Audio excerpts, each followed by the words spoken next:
So, kamusta po mga ka-Streetwise? Ako po si Takeru Miyamoto at welcome po sa aking munting channel. So, mga kababayan nga po kanina, sobrang trending po talaga na itong mga diskaya pala talagang tutuluyan talaga ni Presidente Bongbong Marcos na arestuhin. No? Dahil po sa isang flood control ghost project na nangyari sa Mindoro, saan ba? Sa Negros, no? Sa Negros, oo. Davao pala, sorry. Na nangyari sa Davao Occidental. Tapos ito po nangyari po nung panahon pa ni Digong. 2022.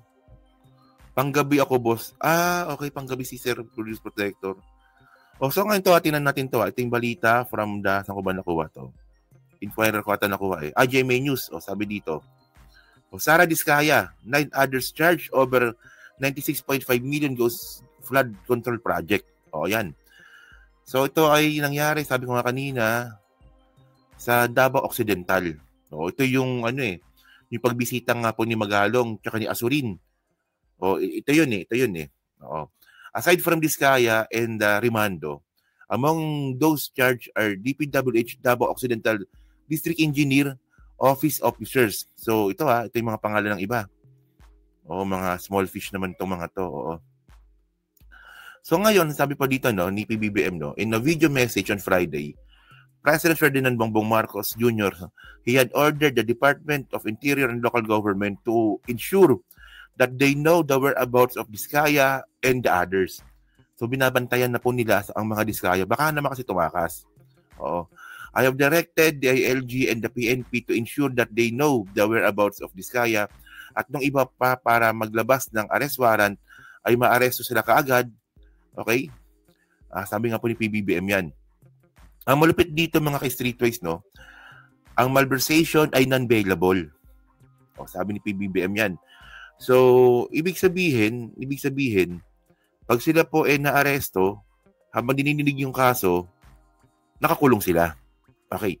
So ngayon, ang main question natin dito ngayon, tandaan po natin na hindi po talaga mabubuo ang isang conspiracy dito nga po sa flood control ghost project na yan kung walang proponent. So ang question natin dito, sino proponent nito?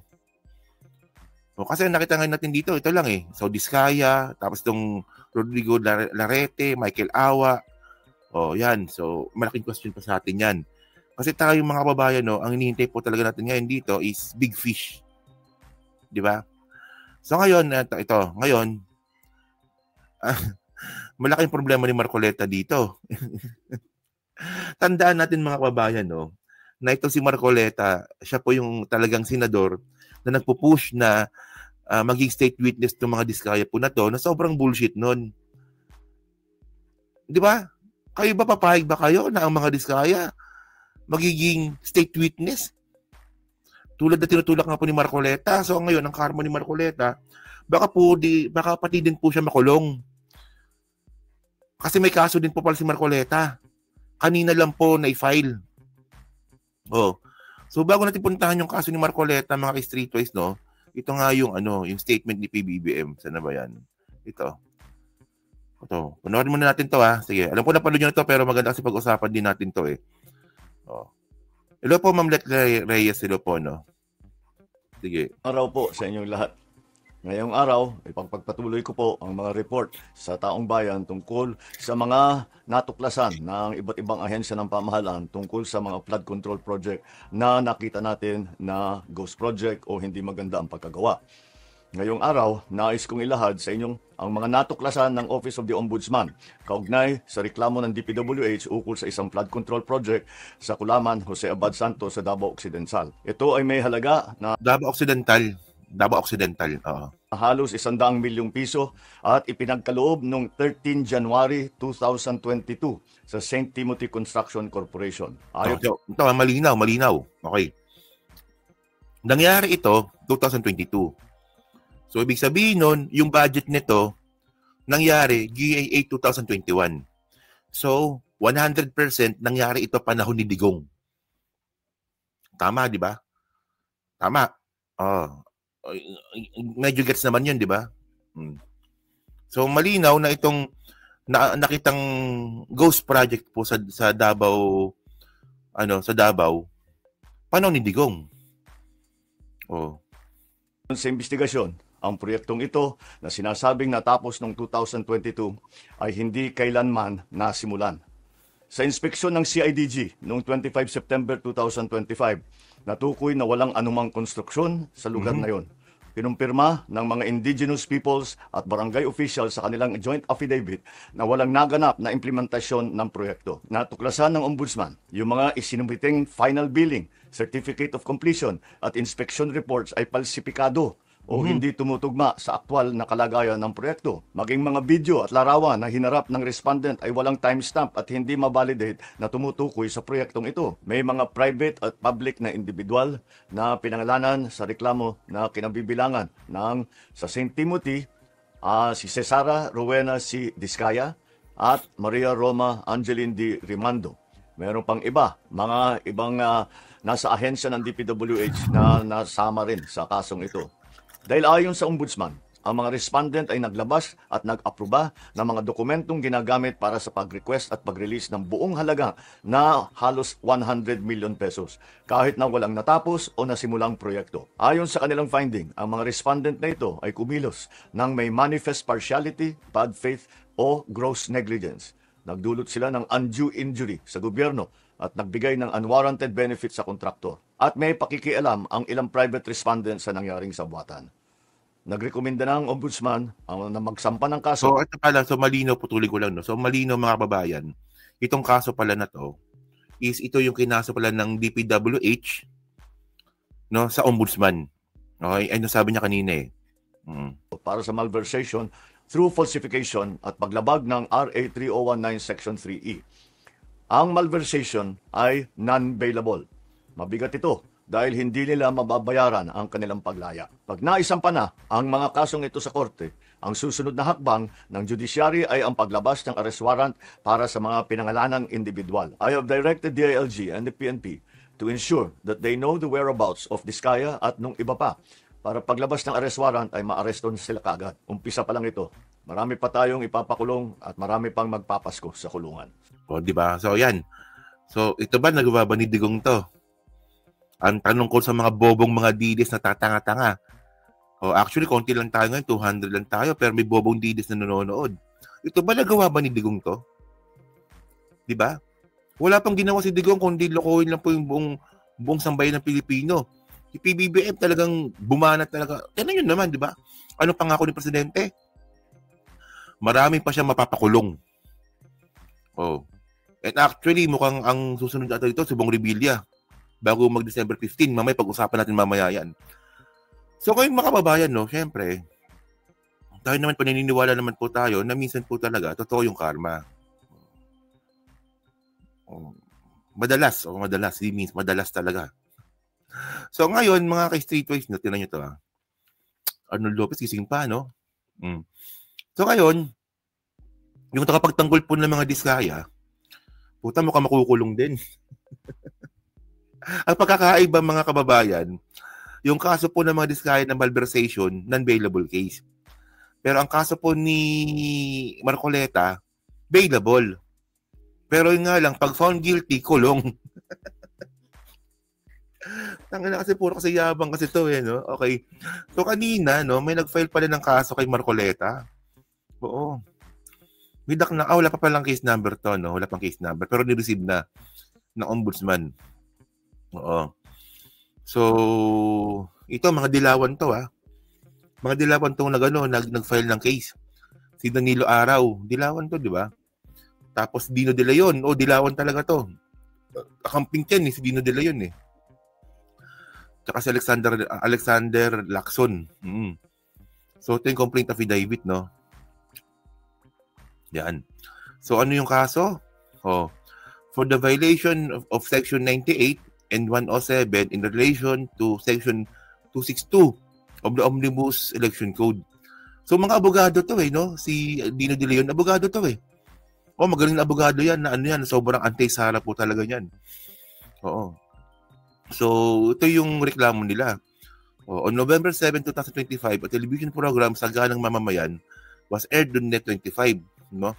Sa Saganang Mamamayan is a public affairs show hosted by Nelson Lubao that features discussion on matters of public concern, community issues, and public service. Okay, and an interview aired on the same day, which as of this writing has garnered 18,000 views. 18,000 views lang, no?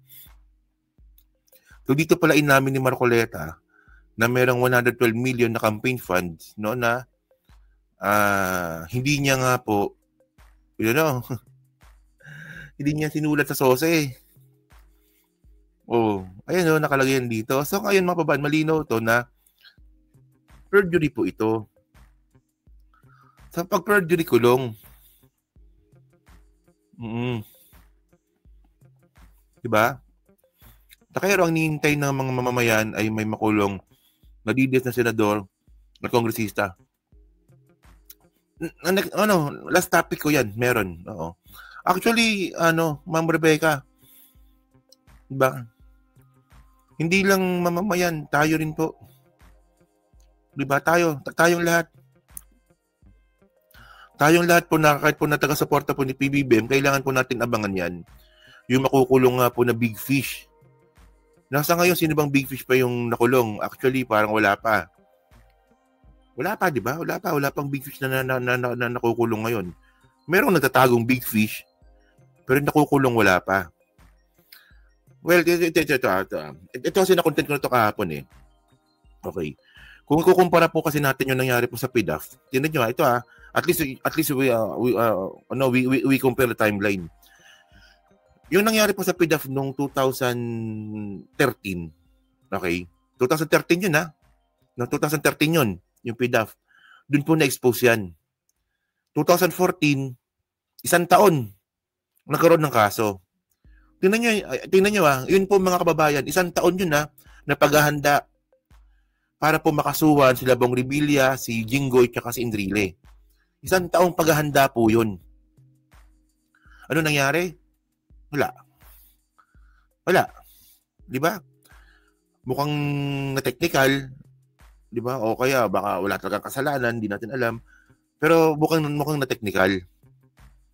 Kasi wala na panagot kayo ba na maniniwala ba kayo na yung PDAF may kasalanan lang talaga doon Sinapoles? Kasi Sinapoles ay nakulong eh. Oh.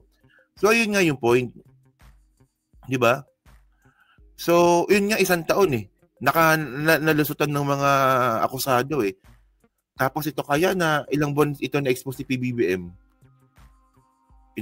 Ilang buwan nagsimula yung ICI? September, di ba? ICI September. September naman, di ba? September, October, November, 3 months. So 3 months. So at least, di ba, nakuha niyo yung point natin. Importante dito kasi mapakulong talaga yung mga yan at hindi na po makalaya. Kasi nga po, yung ebidensya malakas. Ayun talaga yun. So ngayon, mamaya natin pag-usapan yan, yung mga makukulong, no? So itong si Marcoleta ngayon, okay. Hindi, sinabi ni PBBM may makukulong talaga ngayong December 15 na senador. Sinabi niya yan. So ngayon, ito ngayon yung report ng DCMM ata ito. Tingnan ko nga ito. Sige, panoorin nga natin to.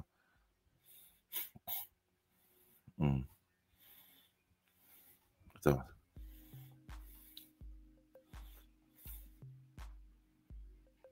Senator Rodante Marcoleta inireklamo po sa Ombudsman dahil sa issue ng kanyang SOSE. Isa. Sinampahan ng reklamong perjury sa Office of the Ombudsman si Senador Rodante Marcoleta. Ito'y kaugnay ng manoy sinadyang kasinungalingan sa kanyang Statement of Contribution and Expenditures o SOSE. Ang nagain ng reklamo ay si Dr. o Professor Danilo Araw ng Kontradaya at Advocates of Public Interest Law. Binanggit sa reklamo ang naging panayan kay Marcoleta sa isang TV program kung saan nabanggit na meron siyang natanggap ng 112 million pesos na campaign funds para sa eleksyon 2025. Pero nasabi ni Marcoleta na hindi umano disclose o naisiwalat ang campaign contribution sa SOSE na isinumite sa Commission on Elections o COMELEC dahil hiniling umano ng campaign donors na huwag isa publiko. Sinabi ng senador na nagpasya siyang huwag nang ideklara dahil marireveal yung pagkakakilanlan ng donors. Sa kanya namang post sa Facebook, sinabi ni Araw na hindi lamang lumabag sa batas si Marcoleta kundi sa ethics bilang isang public official. Ani araw dapat na mapanagot si Marcoleta gaya umano ng mga sangkot sa flood control controversy. Ako si Isa Vendaño Mali ng GMA Radio DCW.